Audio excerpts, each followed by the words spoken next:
So this first story was sent in by a subscriber named Marcus, who worked security in a high-rise downtown.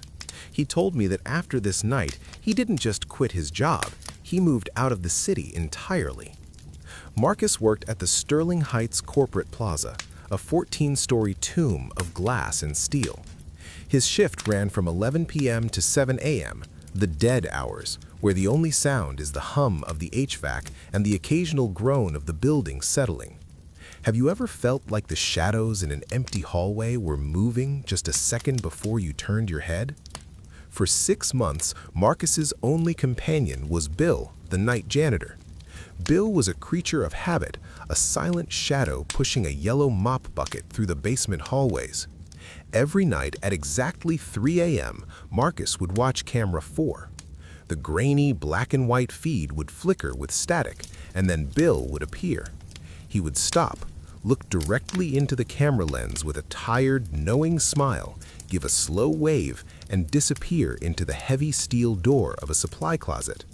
It was a comforting ritual, a small sign of life in a concrete desert. One night, Marcus happened to mention Bill to his supervisor during a shift change. The man froze, his coffee cup trembling as he set it down. His face turned a sickly ashen gray, and he told Marcus that Bill had died in that very closet 3 years ago after a massive heart attack. But then the supervisor leaned in close, his breath smelling like stale tobacco, and whispered something even worse. He admitted that floor 13 had been redacted from the blueprints after a series of disappearances, but the elevator still traveled there if you knew the secret sequence of buttons. Marcus watched the monitor that night with a hammer in his chest and sweat slicking his palms. 3 a.m. The screen flickered. Bill appeared right on schedule, but his movement was different. It was jerky, like a puppet on strings. He didn't wave this time. He leaned his face so close to the camera that his sunken, obsidian black eyes filled the entire monitor. "The supervisor is lying to you, Marcus," whispered Bill through the low-quality speaker. "I wasn't the janitor. I was the founder. And the man in your office, he's been wearing my skin while I've been trapped on the redacted floor." Marcus felt a freezing draft hit the back of his neck and heard the unmistakable sound of the hub door locking from the outside.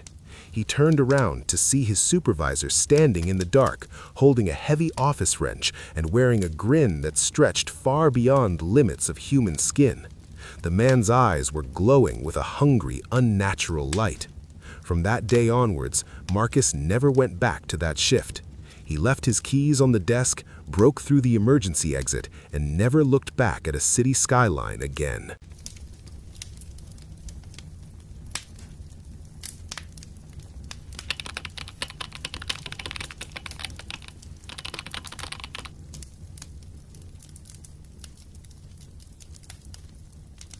This next story comes from Sarah, who worked in a 5-acre shipping warehouse that felt more like a giant metal rib cage than a building.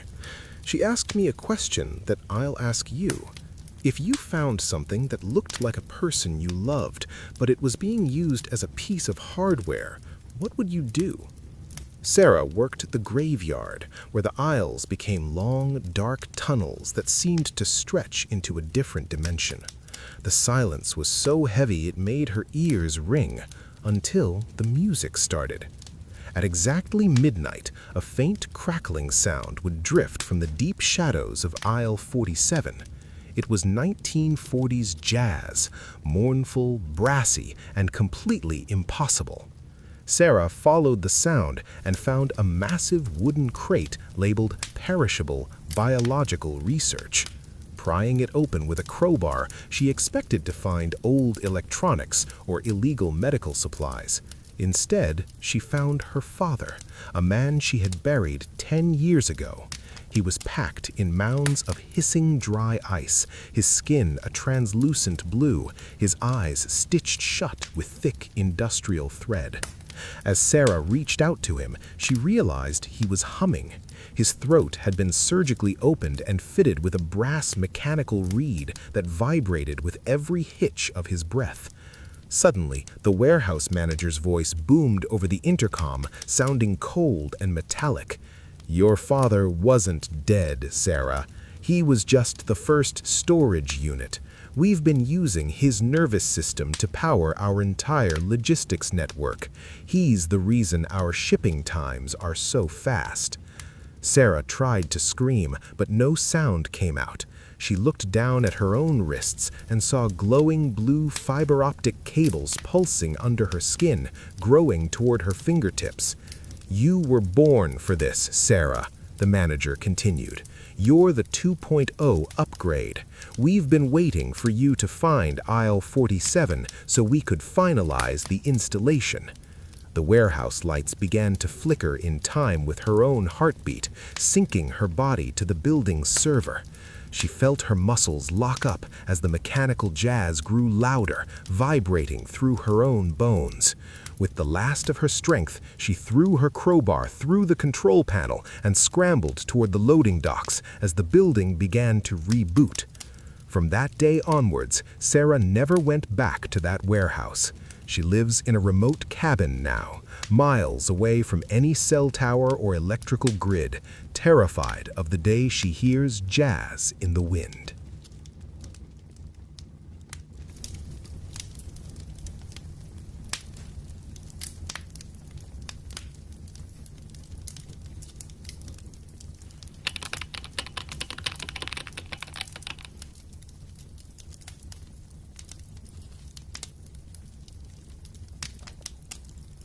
Our final story was sent in by a night shift nurse named Elena. Have you ever looked at a digital clock and realized the numbers hadn't changed for an hour, even though you've walked miles of hallways?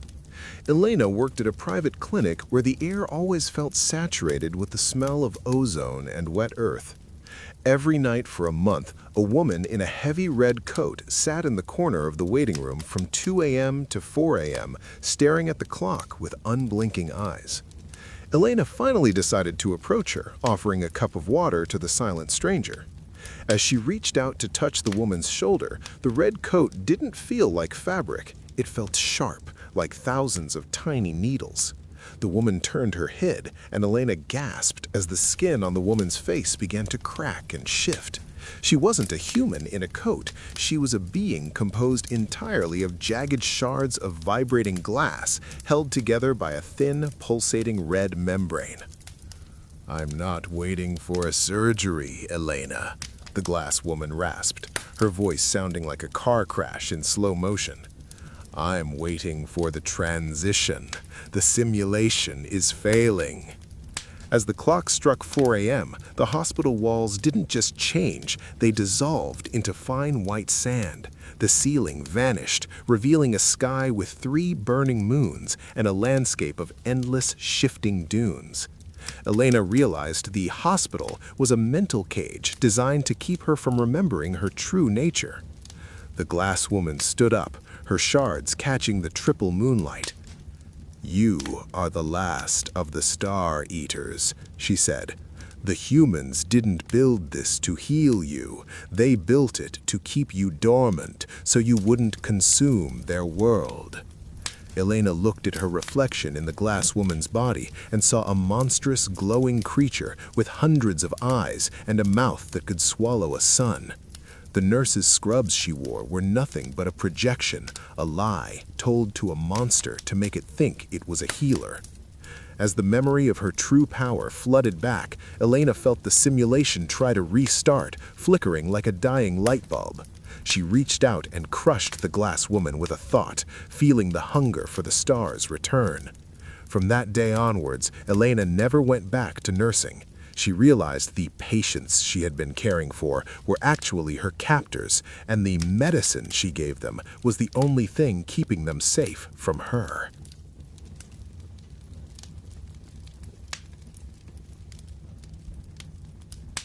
That's the end of tonight's stories. If any of them stayed with you, you know which one. Let me know in the comments. And if you want more stories like this, subscribe. I'll see you soon.